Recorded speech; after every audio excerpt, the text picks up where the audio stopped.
Toastmaster International's Better Speaking Series is a set of presentations offering instruction on basic speaking skills, designed to be delivered by members to their clubs. Presentations in this series provide speaking techniques and facts that can help all club members develop their communication skills. Ken Glynn has been a member of Big Sky Toastmasters for 7 years. In that time, he has been given many tools to manage fear in public speaking situations. Today, Ken will offer a 10 to 15 minute presentation from the Better Speaking series titled Controlling Your Fear. Please welcome Ken Glynn. Thank you, Mr. President. Fellow Toastmasters, what's the one thing that brought us all to Toastmasters? Probably a healthy amount of fear in public speaking situations. Toastmasters International has put out the Better Speaking series as a way to help us to improve as speakers, and today I'd like to focus on controlling our fear, different methods of how to do that. So we're going to start off with some anxiety triggers. There's always new and unknown situations when we're speaking. I remember a couple months ago I was getting ready for a speech the night before, and I kind of imagined a group, just our regular club, and then I showed up the next morning and we had the area governor, which, you know, luckily Captain McBee is a very laid back person and fun to get to know, and so I wasn't too nervous, but there's always wild cards in speaking situations where you don't know who's going to be there, or say what your mood is going to be, what other people's moods are going to be. And there's always a risk of failure.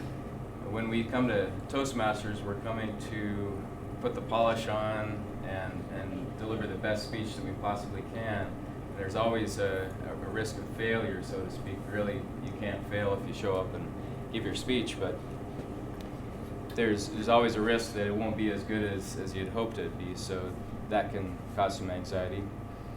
There's a real potential to look foolish, especially during table topics, or if you're have the president position. There's a lot of potential in any position to look foolish, and that can usually be the most fun part of the whole meeting, as evidenced by the Bullshipper Award. It's kind of what everybody looks forward to. So, but it can cause anxiety because we don't want to look the fool intentionally. And of course, someone might fall asleep while you're giving your speech. Evidence that you're not engaging your audience enough. So, some anxiety symptoms would include increased heart rate. Now, in anxiety situations where you have a lot of adrenaline, which I usually do when I get up to give a speech, but any situation where you have anxiety, you're going to have a lot of adrenaline. You're going to have an overabundance of oxygen to the brain, to the heart, through the blood, and it's basically going to overload you if you don't know how to hone in on, you know, basically route that energy to where you need it when you're speaking. Butterflies in the stomach. I know I had a real bad case of butterflies in the stomach when I got to Toastmasters, and it was almost like they were all through the room, really, and it was hard to get them all lined up so I could give my presentation and have an impact. I don't think butterflies in the stomach are a bad thing compared to having them all over the room, but you still got to get them to calm down, or they're going to be fluttering all over the place in your stomach. So, uncontrollable shakes. I remember one time when I was trying out for a play up on campus, and I'm not a thespian by any stretch, but I like to play Glass Menagerie, and I wanted to try out for one of the parts there. So I got up, and I'm in a room full of really seasoned student actors, and I was, you know, shaking like this, and I'm trying not to shake because I want the part, but I'm shaking like this, my voice is shaking like this, and my leg is shaking, and I just got the Elvis leg pretty bad, so I know all about uncontrollable shakes, and it's something that I really struggled with when I got here. And of course, people who drink to relax in public speaking situations, like a best man toast or that sort of thing, would sometimes get a little out of hand, and so DUI would be the worst anxiety symptom that you could have for public speaking. So managing anxiety, there's three main methods that Toastmasters International suggests. One would be experience.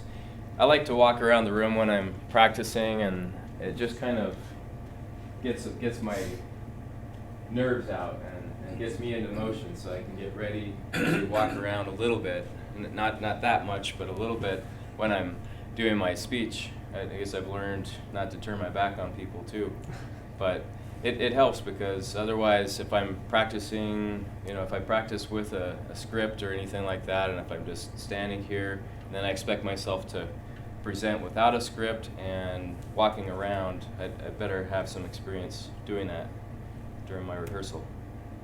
Of course, delivering a speech at Toastmasters is a great way to manage anxiety and get the experience we need to relax a little bit more in public speaking settings.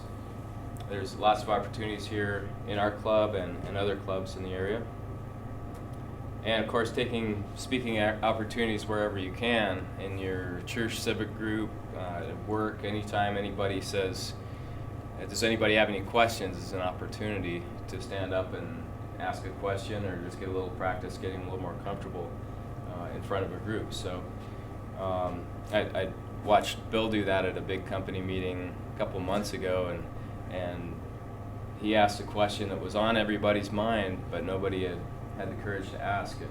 I thought that was great, that you can take an opportunity to speak even at your company meeting or anywhere you like. So it all adds up to a little less anxiety when we're up here at the lectern. So the second method of managing anxiety would be visualization. Now, when I was in college in my communications class, my instructor kind of gave us that old cliche about,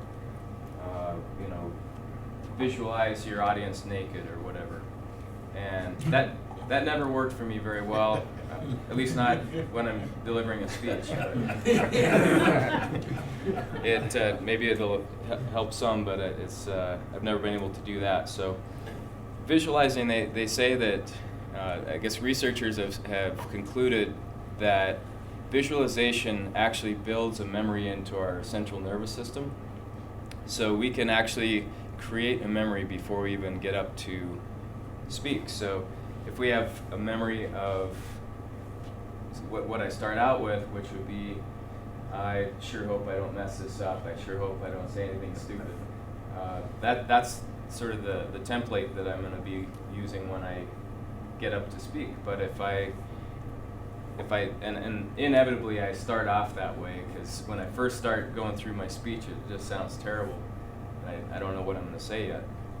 So I have to sort of do some battle with my demons right there on the spot before I come to deliver my speech, or else I'm setting myself up for failure. So I need to visualize success. I need to feel from the start that I'm going to be calm and be able to deliver the message. One thing that Toastmasters, this club, has taught me is that people want me to succeed. They want me to be a good speaker, to be an entertaining and engaging speaker. And it's hard to remember when I'm up here that sometimes that the audience is on my team, especially especially this time in the morning when people are a little drowsy or whatever. You got to be a pretty entertaining speaker to get everybody engaged. So, and you guys are a great audience. I'm not talking about you guys. It's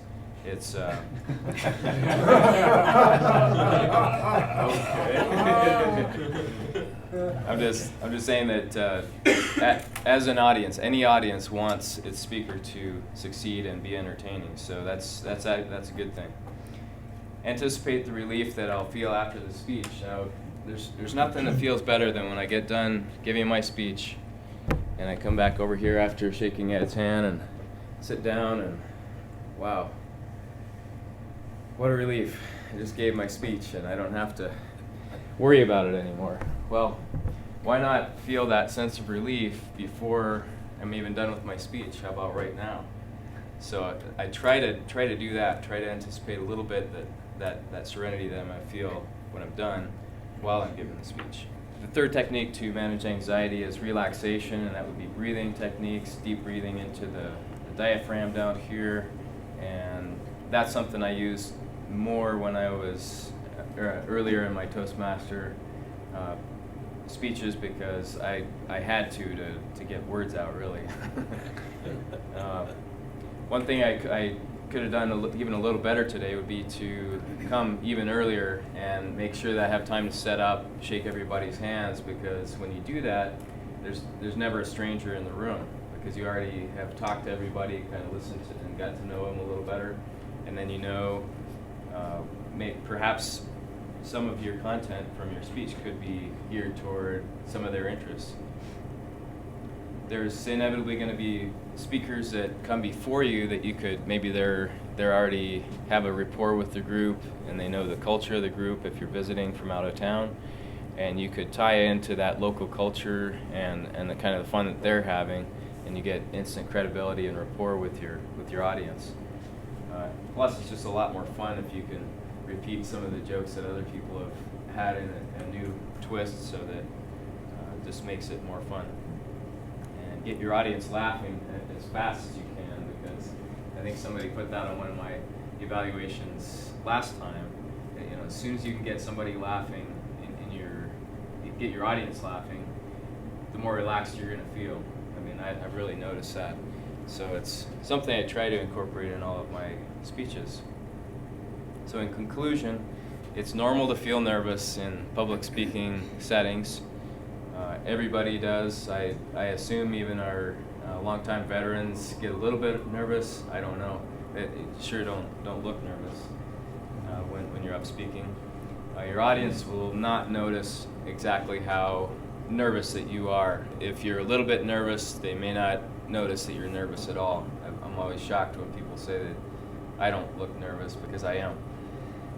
And if you feel like you're disabled with nervousness, chances are you're still delivering a good speech and people don't know how nervous you are. So it's really kind of an inside job. The fear, you have to plan ahead, try to nip it in the bud, use some of these techniques, whatever technique you're most comfortable with or fits your speaking style best.